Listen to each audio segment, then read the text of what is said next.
Fala, meu povo, já estou aqui na sequência do vídeo falando a respeito do mais novo concurso da Voz do Subúrbio para trazer aqui para vocês, eu prestando a minha homenagem para o meu pai, falando a respeito dele, um pouquinho dele, para vocês poderem conhecer essa figura sem igual que eu tenho na minha vida. O meu pai é tipo um anjo. Abaixo de Deus, ele é o grande patrocinador de todos os projetos e trabalhos já realizados pelo grupo da Voz do Subúrbio desde a sua criação. O meu pai é aquela pessoa assim que a essência dele é a mais pura bondade que vocês podem encontrar. Muitas vezes confundido até com uma pessoa boba, um ingênuo, um tolo, mas simplesmente é a natureza dele. É o tipo de pessoa que não suporta nem mesmo ouvir uma fofoca de uma outra pessoa. E você tenta falar qualquer coisa de uma pessoa que não está presente naquele momento, que você não está falando cara a cara com ela. Você recebe uma cortada que você fica até sem graça. É o tipo de pessoa que enxerga a bondade até onde não existe. E por essa personalidade mesmo, por essa natureza que ele tem, por muitas vezes ele já foi muito ludibriado nessa vida, né? Confiou onde depositou sua confiança onde não deveria, confiou nas pessoas erradas, acreditou nas pessoas erradas. O meu pai, ele fez o que muitos pais de muitas víboras nunca quiseram fazer, que foi criar, educar e fazer de crianças homens e mulheres feitos. Fazer as pessoas gente decente. Embora não tenham se encaminhado de tal forma, foi assim que ele criou essas pessoas. E foi a duras penas que, infelizmente, ele acabou descobrindo que essa foi uma das piores decisões que ele poderia ter tomado na vida. Porque, ao mesmo passo em que ele tinha aquela crença de que todo mundo era bom, em algum canto do corpo ou no fundo, mas era bom de alguma forma, tem aquele ditado que a gente sempre tem que lembrar, que o que a gente fala dos outros e pensa dos outros, a gente tá mais falando e pensando de si mesmo.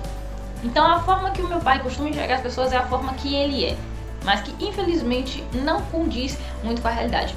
Por isso que diversas vezes eu e meus irmãos tivemos que interceder, mesmo que crianças, para defender ele de pessoas que ele julgava serem merecedoras de todo o seu afeto, toda a sua dedicação e que acabaram se provando o exato oposto disso tudo. Em 2014, o meu pai foi diagnosticado com depressão severa. E, gente, diferente do que muita gente pode pensar, depressão não é uma doença como uma outra qualquer, não é uma gripezinha simples, não é uma tristeza que vem e passa e que você pode ficar tranquilo depois, como muita gente muito erroneamente costuma achar. A depressão é uma doença orgânica que afeta todo o corpo, em especial o coração. O meu pai, antes de começar a fazer uso dos medicamentos, a pressão dele chegava a 260 por 160, por aí ou mais. Era uma constância já, a gente vivia nesse pânico e ele, principalmente com o medo de vir a óbito e deixar mim, os meus irmãos e as demais pessoas que ele criou desassistidos, ele começou a transferir tudo que tinha no nome dele para pessoas totalmente não confiáveis, mas que ele confiava cegamente, inclusive benefícios de seguros de vida. Obviamente deixando a parte da minha mãe, só que ele temia que ela viesse a se casar novamente e aquelas pessoas que não tinham nada a ver com ela ficassem a ver navios. O resultado foi que essas pessoas, uma em especial, começou a estudar a doença do meu pai para conseguir piorar o estado de saúde dele, de forma que ele viesse a perecer mais rápido e os benefícios que já estavam no nome dela, da irmã, passassem para elas. Essa pessoa, inclusive, de certa feita, estava já na porta de casa indo para a rua para abortar uma criança que ela estava carregando, que ela acabou engravidando no período que ela estava indo para a faculdade. O meu pai parou ela, alegando que era um absurdo ela sequer pensar em fazer aquilo, não só porque era extremamente errado tirar a vida de uma criança daquela forma, mas também porque ele tinha condições de criar mais aquela criança junto comigo, com meus irmãos, com as outras que ele sempre criou. Essa foi a primeira de muitas crianças. Não foi a primeira não, perdão. Essa foi uma de muitas crianças que meu pai impediu que fossem assassinadas. E essa menina nasceu após alguns meses, era minha irmãzinha, foi criada como minha irmãzinha a vida toda, ela já nasceu no tumulto do meu pai. Porque assim que ela nasceu, os médicos bem descuidados quebraram a clavícula dela. Meu pai fez aquele estardalhaço, ficou indignado e queria levar ela para casa. Os médicos se recusaram, falaram que não, que ela tinha que ficar lá pra fazer o tratamento e tal. Ele falou que se eles não tinham capacidade de realizar um parto sem machucar um bebê recém-nascido, eles seriam ainda menos capazes de consertar o erro deles. Eles ainda ameaçaram e tudo, que o meu pai poderia responder por sair do hospital com a criança. E o meu pai falou pra eles chamarem a segurança, a polícia, quem eles quisessem sair do hospital com a minha irmã nos braços. Ela cresceu perfeitamente bem, aquele incidente ela se curou bem rapidamente até, e foi criada lado a lado comigo, com os meus irmãos. Ela sempre foi muito apegada a todo mundo aqui, em especial ao meu pai e a mim. Ela era realmente a minha irmãzinha. O meu pai nunca teve distinção de filho biológico, filho adotivo. Eu cresci sem ter essa distinção também, de certa forma. E só que a vida que a gente teve, eu, meu pai, meus irmãos e esta menina, inclusive a minha irmãzinha, era perfeito quando se tratava apenas de nós, apenas de a gente. Porque quando se contava com a existência dos outros, era lastimável.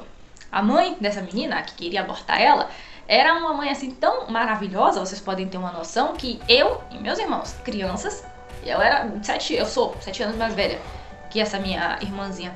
Eu, sendo uma criança, tinha que ir ao ponto de ônibus, já anoitecendo, pra buscar a minha irmãzinha. Porque esta mãe maravilhosa que ela tem, simplesmente esquecia da existência dela, esquecia que tinha que buscar ela no ponto depois que ela voltava da escola.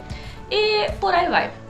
E acabou que essa pessoa eu posso afirmar pra vocês, é uma das pessoas, a pessoa mais abominável que eu já tive o desprazer de conhecer nessa vida. Tenho certeza que por mais que eu não acredite que existam pessoas 100% boas no mundo além do meu pai, por mais que eu saiba que muitas pessoas no mundo são realmente ruins de verdade, eu não acredito que eu consiga encontrar alguém pior do que ela nesta terra. E para completar, essa pessoa, ela ficou de tal forma que eu me vi obrigada a botar meu pai contra a parede para que ele tirasse essa pessoa do nosso meio. E com isso, após 11 anos e 3 meses criando a minha irmãzinha, ele teve que tomar a decisão de entregar ela ao pai biológico. Porque nele, meu pai tinha confiança de que cuidaria bem da minha irmã. A mãe dela, a gente não podia nem cogitar essa possibilidade. E assim que o meu pai informou isso a ela, porque o meu pai nunca seria capaz de tomar uma atitude dessa sem deixar a pessoa, por menos merecedora de qualquer ato de bondade que ela fosse, meu pai nunca deixaria ela desinformada de algo assim. E ele informou, e essa pessoa, a mãe da menina, estava com o celular escondido nas partes íntimas, gravando a conversa e a todo momento tentando manipular a situação, repetindo que o meu pai não podia entregar a minha irmãzinha ao pai biológico dela, porque senão ele iria estuprá-la. Ao que meu pai respondeu prontamente, que no pai da menina ele confiava de olhos fechados. Quem ele não tinha confiança alguma era nela. E assim ela foi posta pra fora e ficou tudo certo pra minha irmãzinha e ficar com o pai biológico.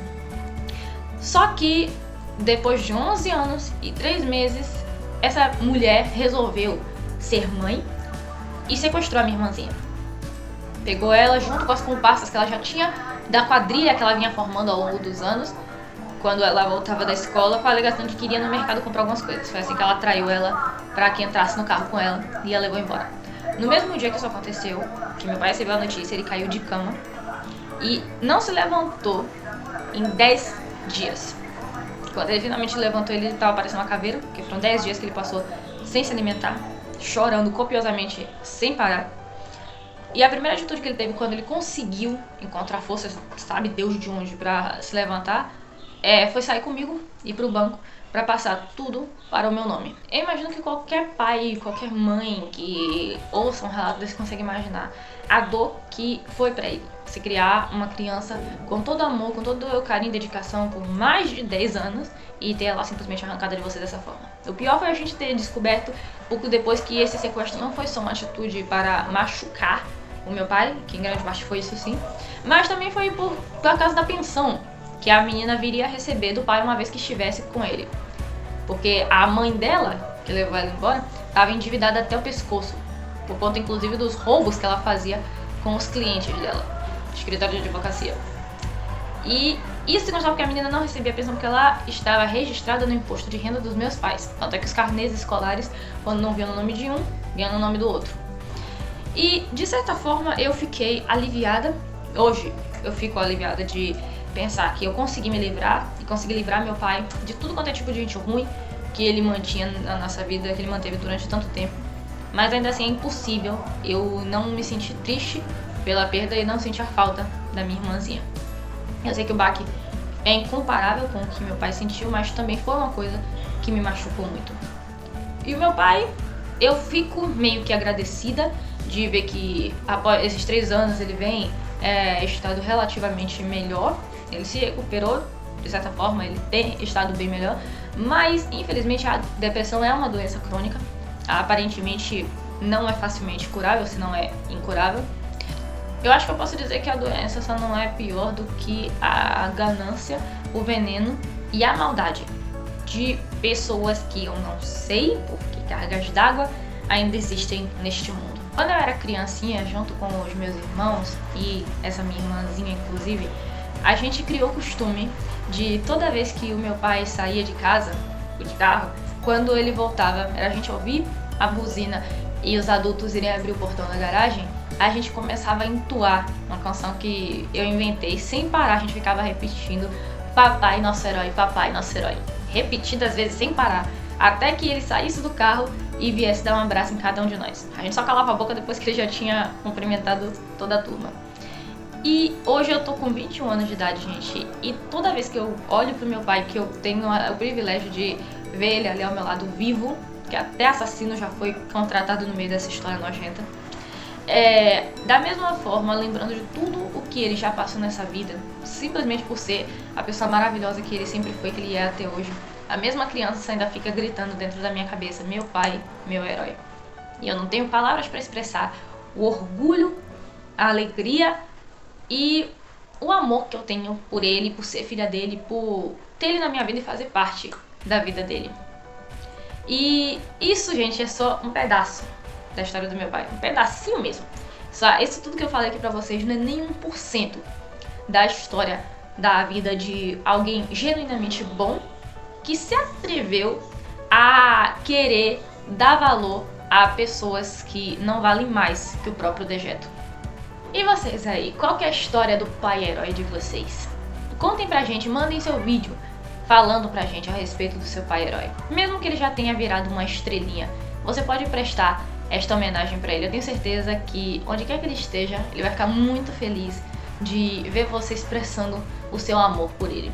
E, novamente eu repito, pai é aquele que cria, é aquele que ama, é aquele que te protege, te educa, te prepara para enfrentar o mundo quando você já não tiver ele ao seu lado.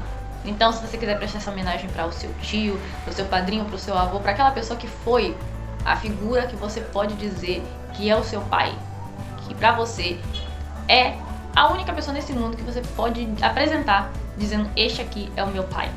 Faça essa homenagem para ele, abra seu coração, fale tudo o que você quiser para expressar o seu amor e a sua gratidão a essa pessoa que fez tanto por você. Manda o vídeo pra gente e fiquem espertos, fiquem ligados que assim que os vídeos forem postados, vocês terão um retorno da nossa parte. E não se esqueçam de compartilharem os vídeos assim que eles forem lançados no canal. Pra quem sabe, vocês serem os grandes ganhadores no dia 13. Fiquem com Deus, um grande beijo no coração de todos vocês e até o próximo vídeo.